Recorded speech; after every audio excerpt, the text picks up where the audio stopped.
Hey Deshawn, let's go over your paper. The very first thing is that you're using 14-point font. That's incorrect. So we have to make sure that you're following proper format. You say everyone is a victim or predator. And I'm not sure what you mean by that. That kind of seems out of place, and that's a hasty generalization, slippery slope. Parents, teachers, and all peers all count as people who attack people on music. Your intro is a little bit confusing as to what direction that you're going in. Right here, if this is supposed to be your thesis, especially in grade school, being judged, not judge, being judged for, is especially in grade school being judged for what an individual listens to. So read this aloud, and I bet you would hear that. So you have several grammatical mistakes just in that one sentence. You don't have a thesis. So as you look at your intro, and it's like, well, what direction are you going here? And your title is "I Am Not My Music," but your paragraphs, it's not. I'm not getting that.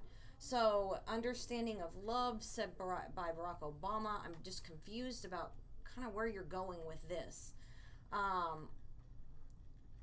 It helps avoid the world's problem. You have a lot of those grammatical mistakes that makes this hard to read.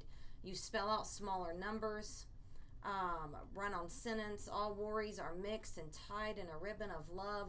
A lot of kind of cliched statements here that doesn't lead me to understand what you're trying to say here. The ribbon being tied as if a lost child needing assistance from his mother. That's incomplete. All of it is like that, and so it just really doesn't have a focus here.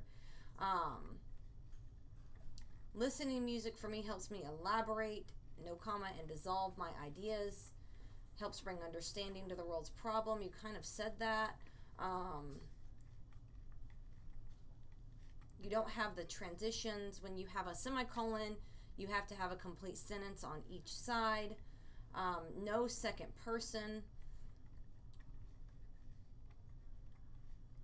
Just like my woman, music helps me stay sane. That comes out of left field. It's like, what? You haven't brought her up before. No second person again. Longer paragraph. And then it finally, that leads like it's another body paragraph. T-O, I'm never too low, T-O-O. Kind of the same comments. I'm just not really get what you're saying, and you don't have a conclusion here. And it's really short. So I'm a little confused with this paper. I know you are a better writer than what this paper reflects. So I don't know what happened with this. I don't know if you rushed it, but come see me after you watch this, and let's see if we can kind of get you on the right page here. So I want to make sure that we do this and have you understanding the organization of an essay and the grammatical mistakes that you're making. But we need to get those nailed down and straightened out before you move on. So come and see me, and let's talk a little bit more.